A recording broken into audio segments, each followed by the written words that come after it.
It may be the largest mass UFO sighting ever witnessed over America. March 13th, 1997. The skies above Arizona ignite. Major sighting here. Fiery globes seen by thousands. They started multiplying. One light became two lights, a third, a fourth. Reports of an ultra-silent aircraft, seemingly as large as a battleship. It was so big, I could not see the front, the back, side to side of this craft. Do ancient clues over 1,000 years old show a pattern? It looks like a saucer with fire. Or could it be a top-secret government program? There are large vehicles that fit the descriptions you heard. And what does the state's former governor now say? I describe what I saw as being otherworldly. This is case number 97202, Arizona Lights.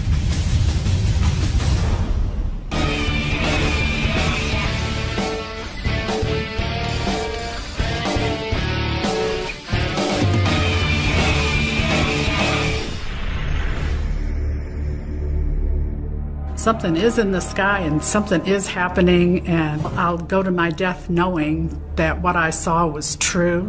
Thousands of people all over Arizona saw something that night. I believe the Phoenix Lights are real, and that's a fact. On the evening of March 13th, 1997, residents throughout Phoenix, Arizona are outside looking skyward. The large number of spectators are there to gaze at the Hale-Bopp comet, a comet last seen more than 2,000 years ago.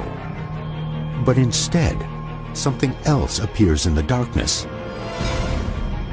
Something quite unexpected.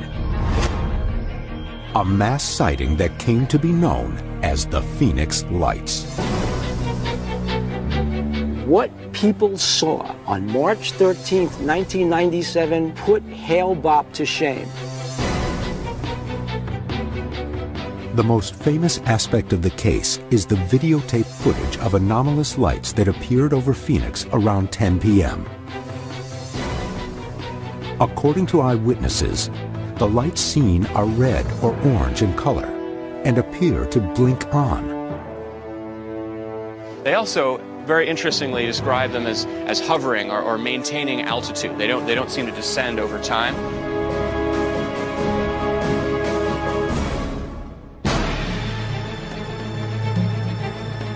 But the 10 o'clock lights are only part of a complicated story. Earlier that same evening, reports flood in from across the state of additional sightings. Some describe a V-shaped formation of lights, while others claim they see an actual boomerang-shaped craft.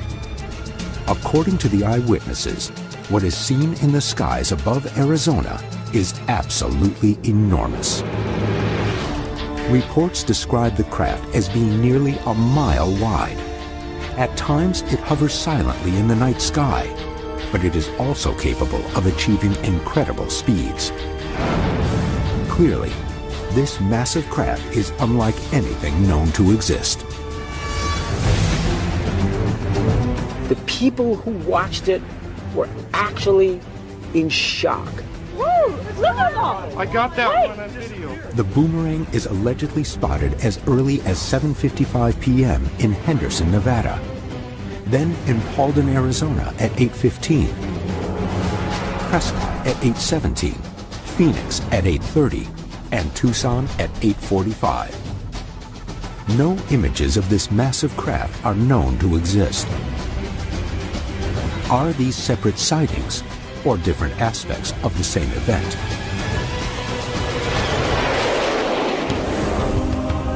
The investigation aims to find the answers to the numerous events in Arizona's crowded skies. Pat Uskert will uncover local history of UFO sightings in the Phoenix area. I think we're really talking about something that is either so top secret that it's decades ahead of what we know, or we're looking at a genuine extraterrestrial visitation here. Dr. Ted Ackworth will examine the video evidence of the 10 o'clock lights and will conduct an experiment to replicate the event. One thing I want to look at closely is the dynamic aspect of these lights, how they move or don't move through the night sky. And Bill Burns will analyze the nature of the alleged boomerang craft. A lot of people say that the craft over Phoenix that night at 8 o'clock was an extraterrestrial spacecraft. The investigation has enlisted the help of documentary filmmaker James Fox. He has been chasing this mystery since 1997. I have been investigating this for quite some time. Something very large flew over the state of Arizona, and to this day it remains inexplicable.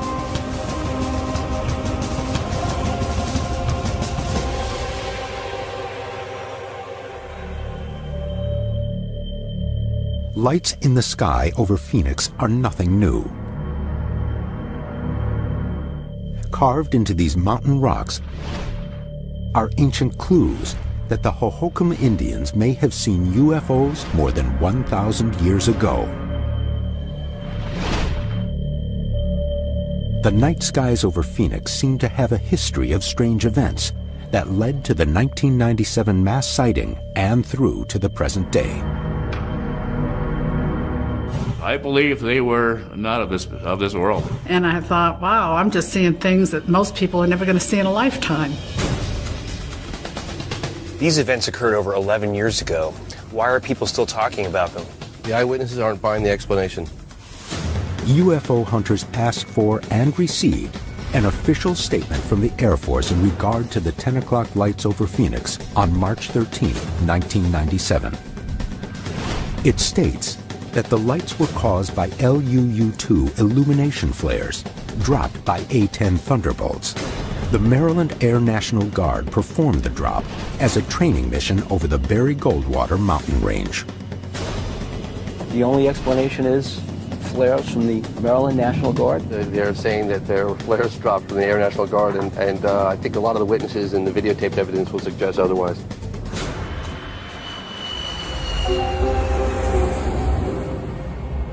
As the initial step in his investigation, Pat checks in with Richard Ruelas, a reporter for the Arizona Republic. Ruelas has been covering the Phoenix Lights phenomenon since the beginning. A lot of times, UFOs are seen in little small rural areas. This was an event over a major city, and a lot of people saw it. So it's not something that could be easily discounted. But apparently there were two events. One of the big confusions about the Phoenix Lights is that there were two separate incidents that night. Around 8 o'clock, people see a V formation. About 10 o'clock, there are hovering orbs on the western part of Phoenix. That's not what most people saw. Most people who saw the Phoenix Lights on the ground saw this V overhead. An important figure in the story of the Phoenix Lights is Councilwoman Frances Emma Barwood. On May 6, 1997, citing public safety concerns, Barwood asks for an official investigation into the incidents of March 13th. Just the mere mention of a politician that we should spend state or government resources on investigating a UFO gets her laughed at. Why would people stick their necks out and get burned when there was really nothing going on that night? For me to imagine that it was much ado about nothing, I think maybe it was much ado about something. All Francis said was, as a matter of public safety, what's hovering over the city of Phoenix? The word UFO was never uttered. She never said the word ET, extraterrestrial, flying saucer, spacecraft. She never said it. I couldn't understand, why doesn't anybody want to know the truth? The Arizona Republic did cartoons with, I think it was flying saucers going in one ear and out the other, and another one with a switch on the side of my head going off. Not only do they not want to know, it's like thou dost protest too much.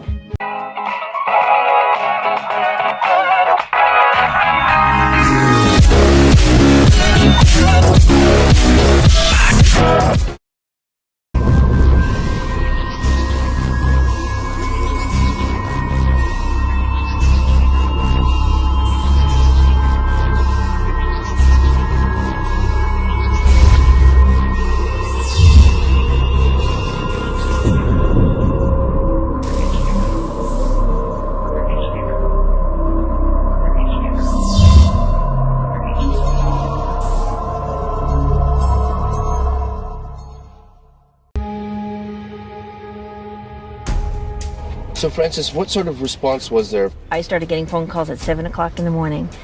It didn't stop until 11 o'clock that night.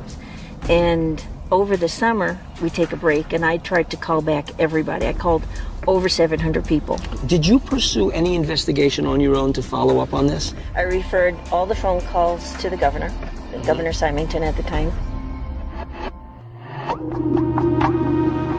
Arizona's Governor Fife Symington is pressured to find an answer to the sightings.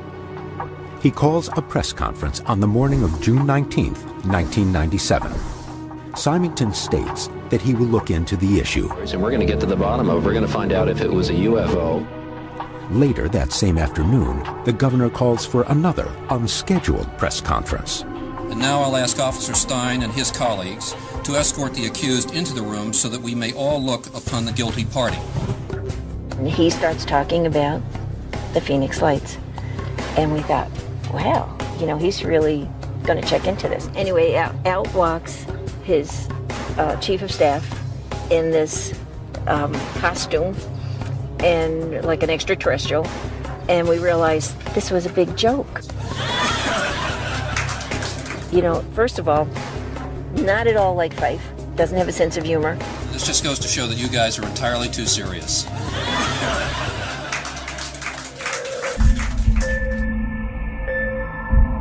Was it your perception, or is it your perception to this day, that there was something organized against you because you dared to ask that question once at a city council meeting? It seems that way. So many people wanted to know the answers. And never did I have anybody negative from my constituents or anybody in the city or anybody in the state. The negativity came from government officials.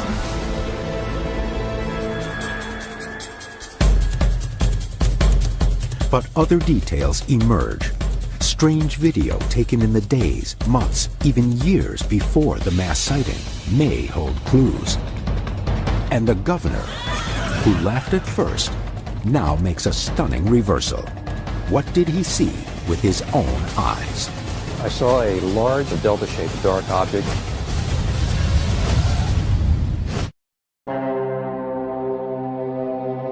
That night, we seen a bunch of lights appear like over towards South Mountain area. The March 13th, 1997 sightings in Arizona are complicated, combining multiple sightings across the state. An immense boomerang-like aircraft, sometimes reported as 5 lights in a V-shaped formation, and perhaps most famously, a series of red-orange orbs above Phoenix.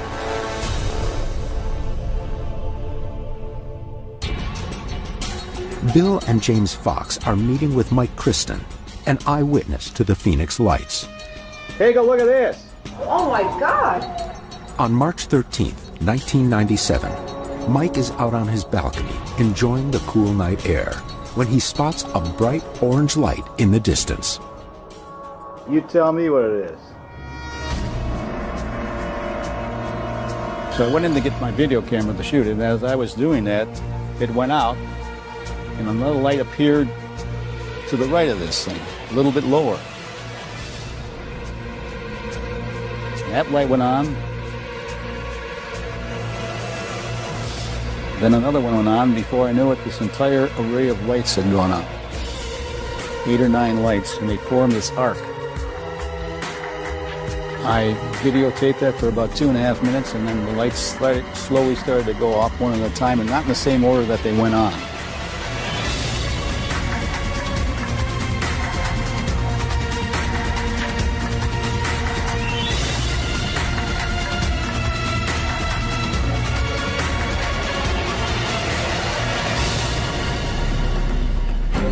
The Air Force's explanation for the lights is that they were caused by LUU-2 illumination flares. According to official documents, the flares were dropped from A-10 Thunderbolts as part of an annual training exercise called Operation Snowbird. The flares were ignited over the Barry Goldwater gunnery range beyond the Estrella Mountains. Both are visible from Mike's house. Had you ever seen a light like that before in your life? I had not. I've always seen maybe 1 or 2 lights or so off in the distance. And this is the first time I've ever seen them this far to the east. They were extremely bright compared to any of the lights I have seen before. And I thought it was unusual the way they held their pattern. Is that what the flares usually do that you've seen in the past? No. Flares will drop in different rates. They will drift because of the wind, and they won't hold the pattern. Lights that Mike saw, one, looked nothing like the flares he'd seen before. Two, they were preceded by an orange orb that Mike couldn't identify. Could they have been different types of flares? Those are the questions we have to answer.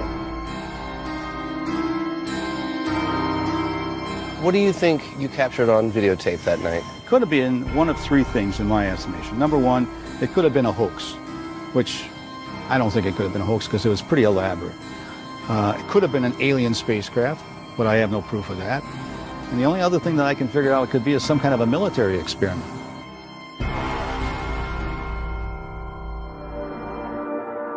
Some of the behaviors of these lights strike me as strange, as described by the witnesses, and therefore they definitely bear further investigation. Ted sets his sights on a flare experiment he plans to conduct in California's Long Beach Harbor. Using hand-launched maritime parachute flares, he will test the military's explanation.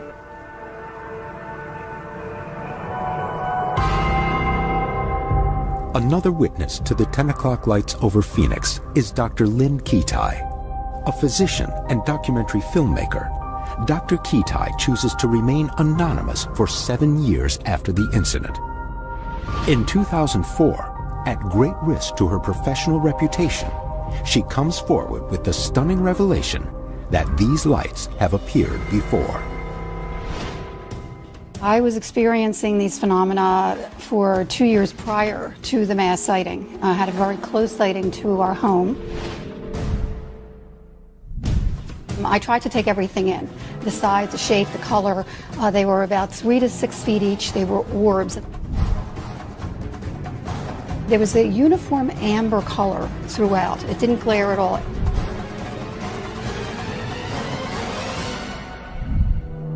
According to Dr. Ketai, another set of lights appeared in January 1997, 2 months before the mass sightings over Phoenix. She sees what she believes to be a massive triangular formation, and she manages to capture the triangle shape on film.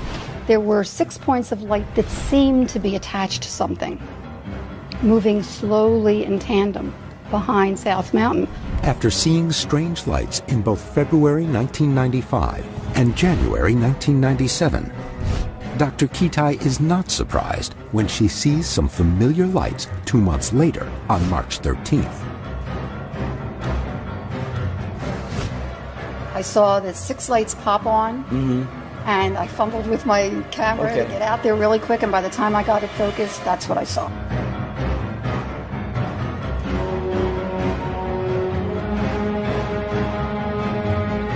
And we're looking in the direction of South Mountain? Yes, to the airport.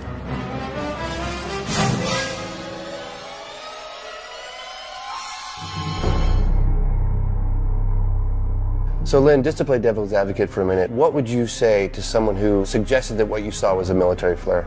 There's no way that it could have been military. Military flares flicker and they can't keep a formation, they drift with the wind. These were orbs.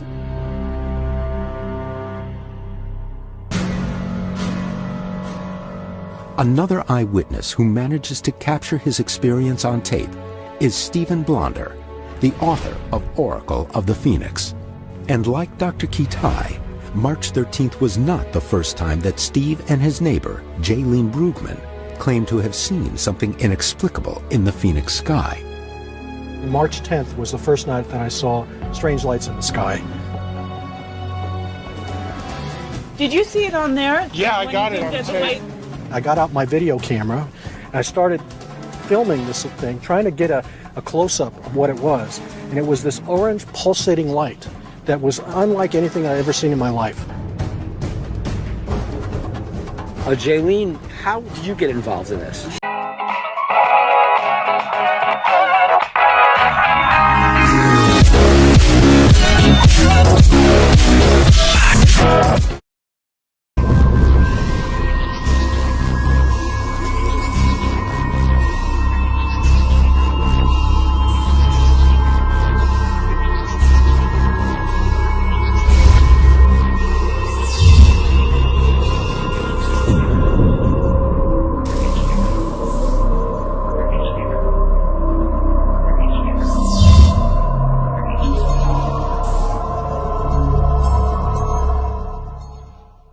His wife Susie came over the next day and just was in like shock and said, "We saw an UFO last night."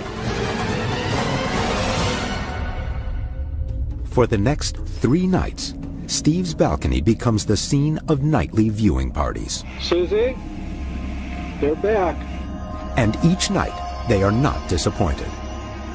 But it's the sighting on the 13th that captivates Steve and Jaylene as well as the rest of Phoenix. Major sighting here. No, there's 5. Oh! Another one just showed up. Like the other eyewitnesses to the lights, neither Steve nor Jaylene accept the official explanation for what they saw that night. I was very upset when I saw the flare story come out because I knew it wasn't flares.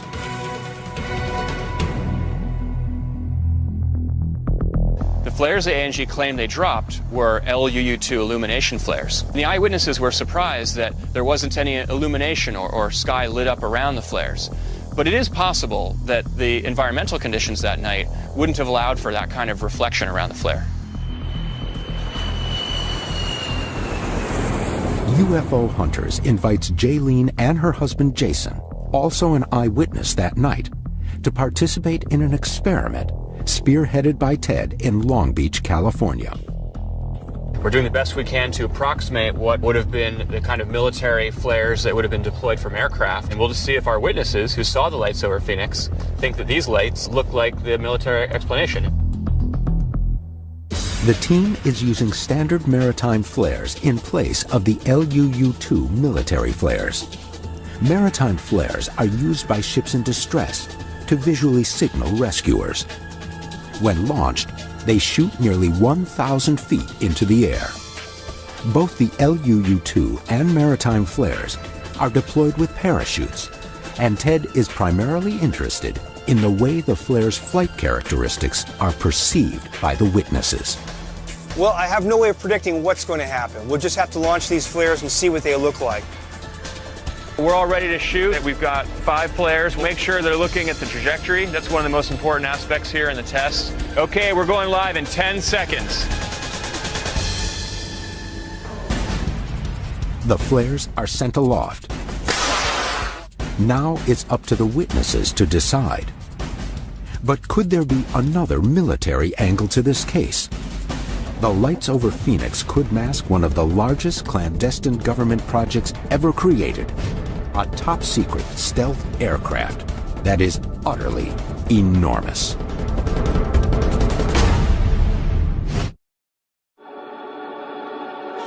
The UFO Hunters are in Long Beach, California, conducting a flare experiment with Jaylene and Jason Brugman, eyewitnesses to the so-called Phoenix Lights event of March 13, 1997.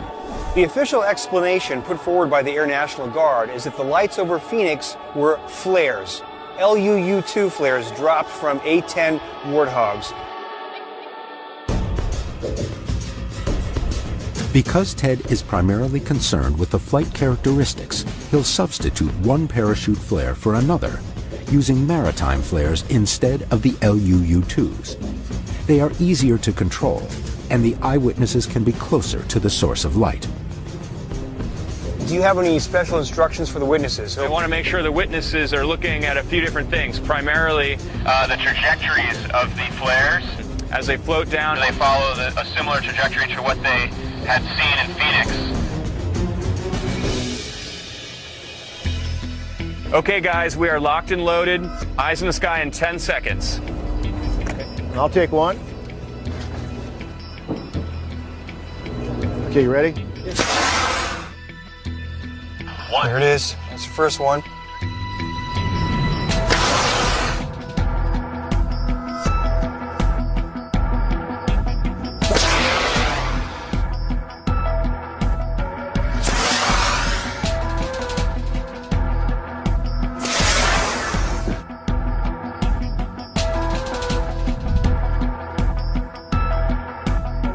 Let's call it in. Ted calling, Pat and Bill. So how was it? What I noticed is even though the other ones came on at different times, but they all were staying in the line. The ones that we saw were hovering, maintained altitude. They never dropped. Yeah. The lights went out at the same altitude. Would you guys say what you saw that night is totally different from what you just saw right now? Totally different from what these flares showed here tonight. We do know there were many other witnesses, and some of the things they've described just do not seem possibly consistent with flares. The hang times, the blinking on and off, the spread over the distance, the velocities just are not consistent with any kind of flare configuration that I could imagine. So it really leaves me wondering overall whether or not it could have been flares in '97.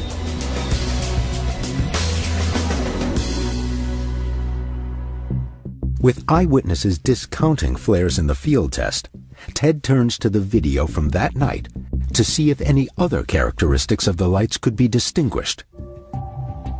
Ted and image analyst Terrence Masson study the 10 o'clock footage from both Mike Kristen and Steve Blonder.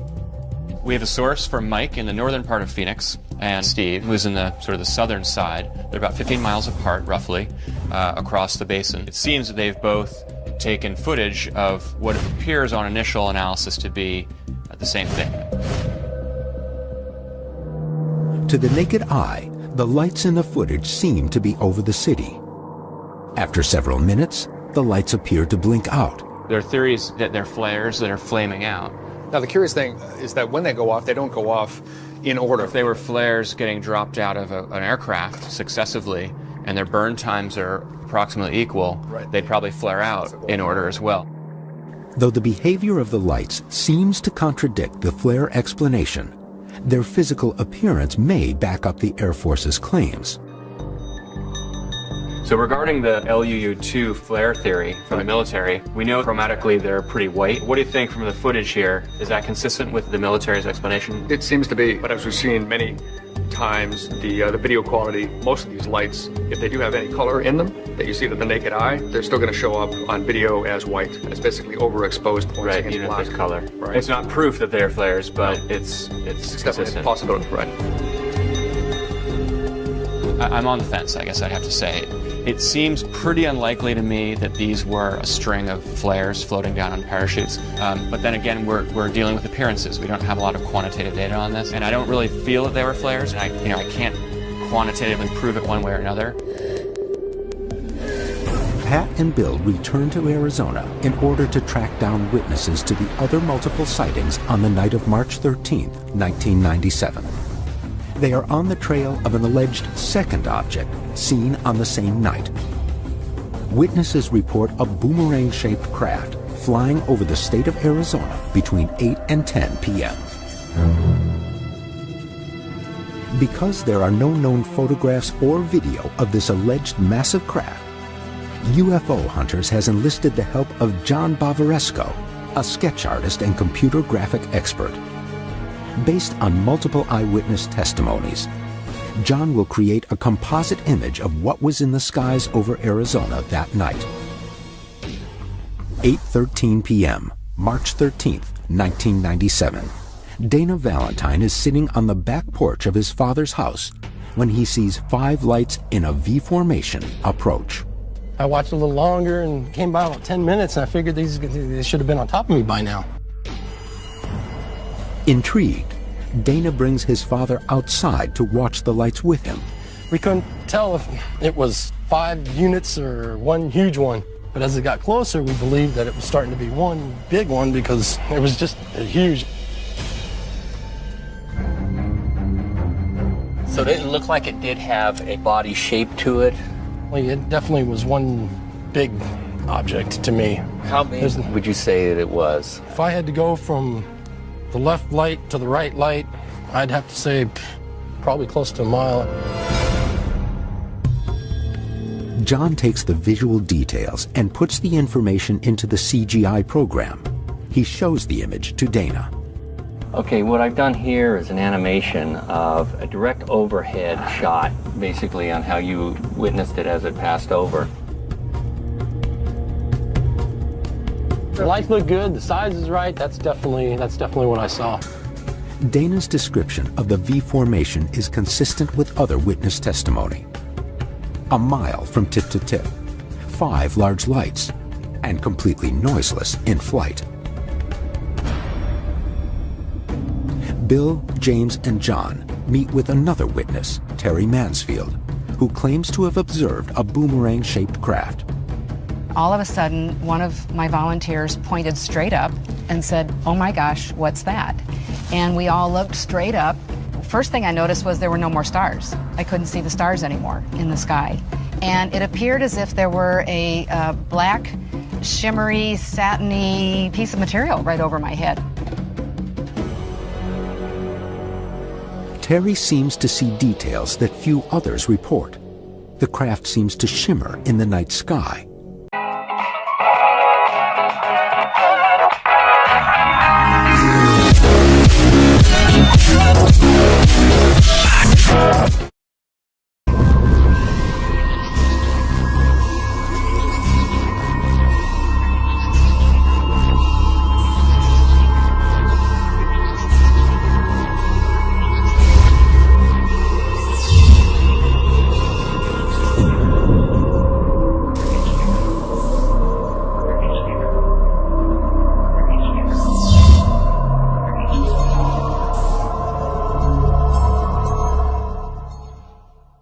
It was so big, I could not see the front, the back, side to side of this craft. Was it so large that it spanned from horizon to horizon then? Where I was standing, I could not see the edges of this, whatever it was that was flying overhead. You said you saw a surface on the bottom of this craft, and it was kind of shimmering. Really, it was as if there was a soft ripple of an undulation. It was very fluid. I felt like I could reach up and touch it. Terry's past experience makes her a knowledgeable witness when it comes to aircraft. Having been in the Air Force with my husband for 22 years, and my father-in-law is an Air Force pilot for 26 years, we've seen jets, we've seen planes, we've seen helicopters, we've seen all kinds of military aircraft. Well, I think I've got something here that could represent what Terry saw. See if this works out. You've got the undulation just right. Yeah. You've got the, we've got blacks, silvers, a little bit of grays. It looks very fluid. Very, very similar to what I saw. Is, you know, right. It's just because the whole screen is covered with what I saw that night, which is, that's exactly. The thing's just enormous.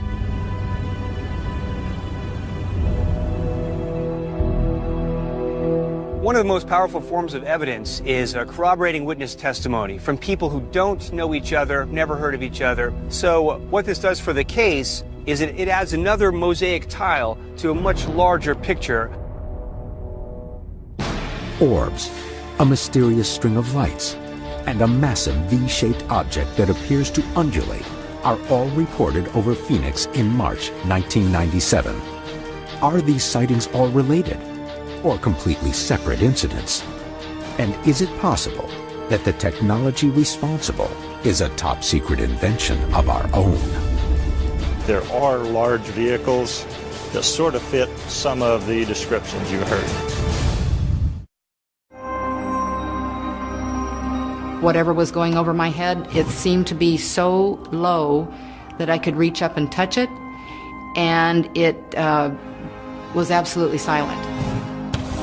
Video evidence from March 13, 1997 has shown strange light formations in the Phoenix skies, and numerous witnesses have reported seeing unexplained objects and other orbs hovering above Arizona. Is there something about this area that attracts these objects? Pat meets Jeff Woolwine, a UFO researcher at the foot of the White Tank Mountains. These hills are riddled with petroglyphs, rock art carved into the landscape primarily by the Hohokam, a Native American people who lived here from 200 BCE to 1400 CE and then mysteriously disappeared.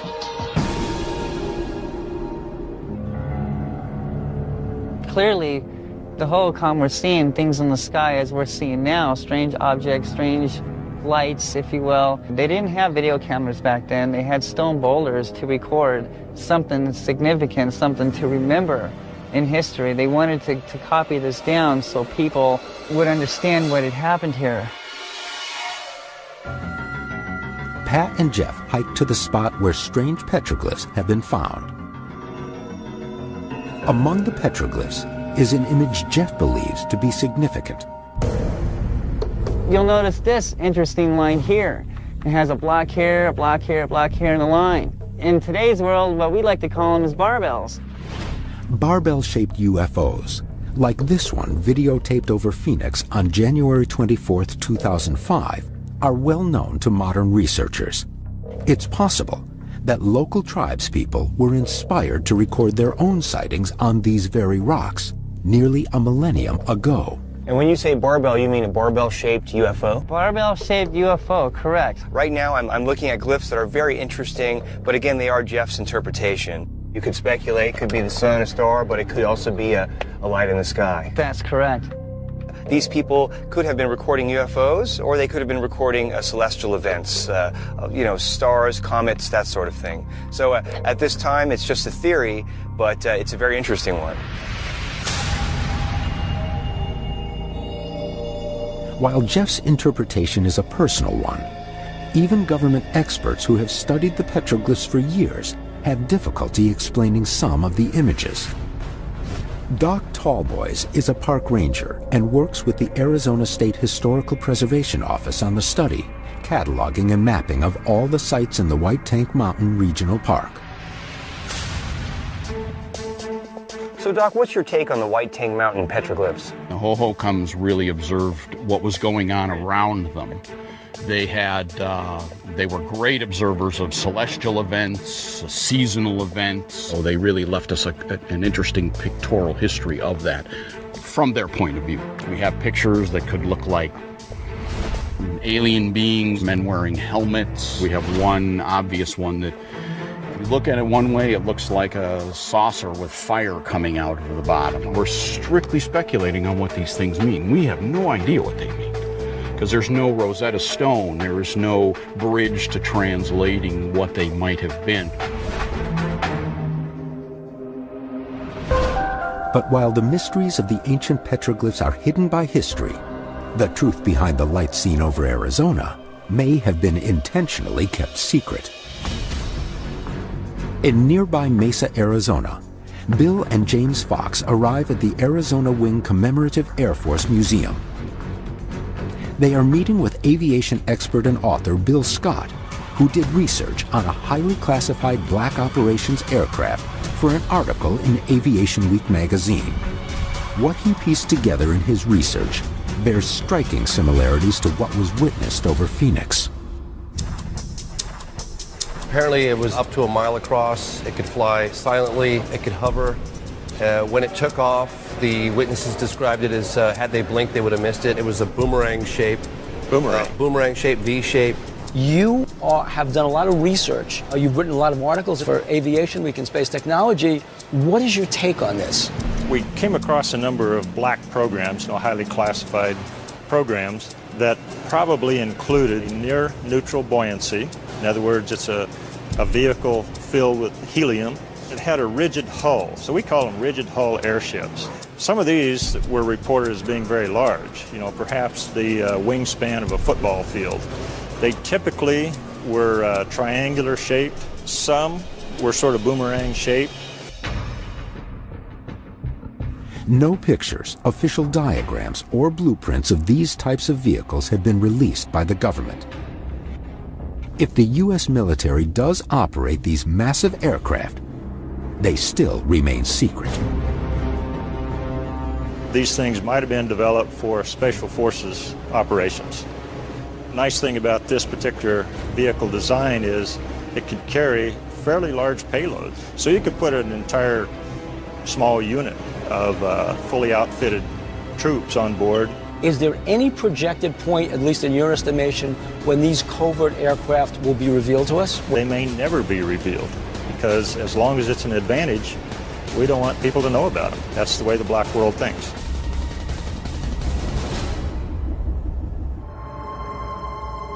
While the rigid hull airship sounds similar to reports of the boomerang, it is not an exact match. Some of the performance characteristics, such as amazing speed and the strange undulating surface, don't seem to be consistent. The rigid hull airships that I looked at would not display some of the characteristics that some of your observers did, like this idea of blinking out and disappearing immediately. I don't know how to explain that. I'm just saying that there are large vehicles that sort of fit some of the descriptions you heard. Can the events that transpired in Arizona be explained by these covert programs? And are the UFO stories merely part of a disinformation campaign? Former Arizona Governor Fife Symington comes forward to put the issue to rest once and for all. I describe what I saw as being otherworldly.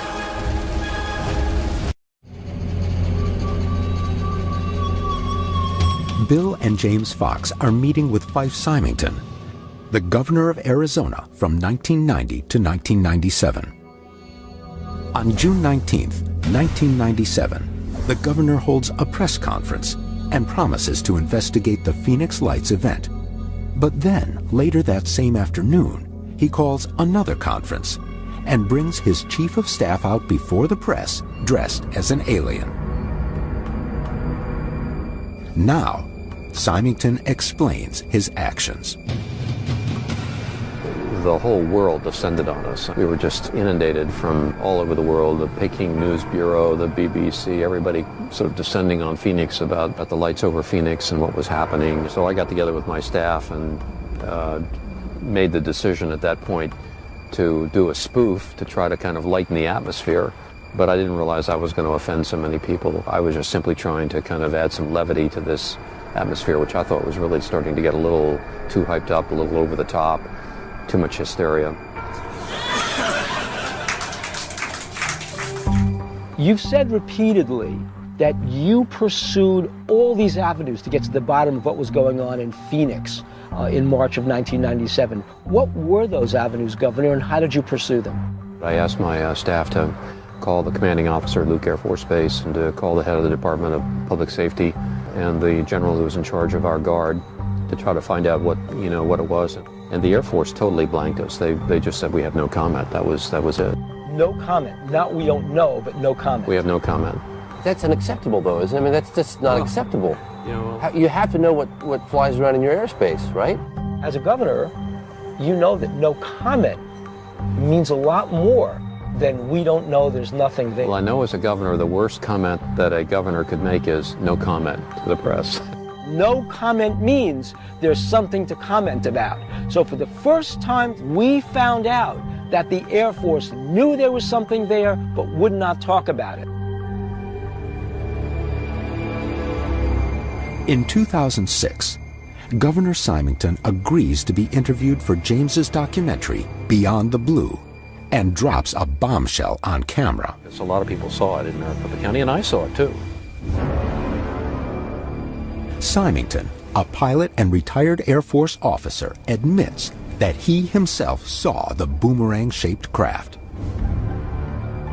Fife, can you describe what exactly you saw on March 13th, 1997?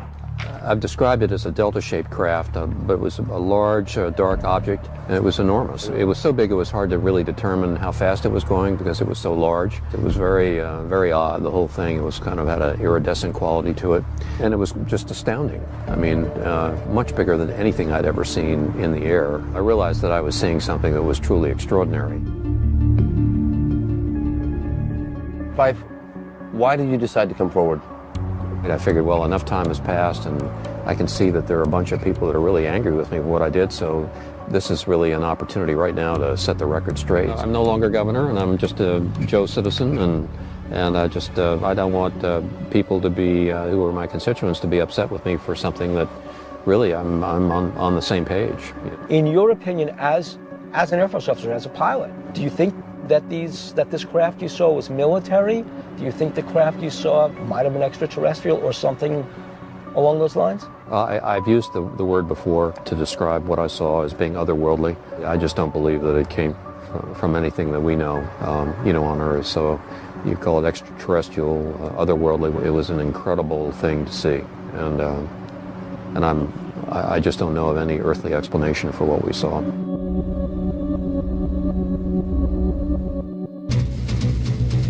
In my opinion, we're looking at some kind of extraterrestrial craft that passed over the city. Multiple eyewitnesses agree on that, including the governor of Arizona himself, who said that this thing was from another world.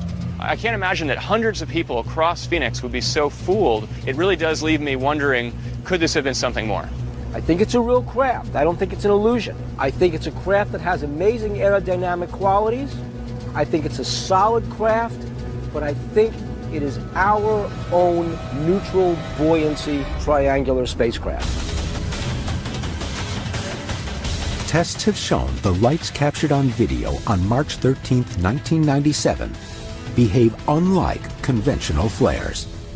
And witnesses across the state remain convinced that they saw something extraordinary. Was the state of Arizona a testing ground for a new and still secret technology? Or were the witnesses on the ground truly seeing an object from beyond this world?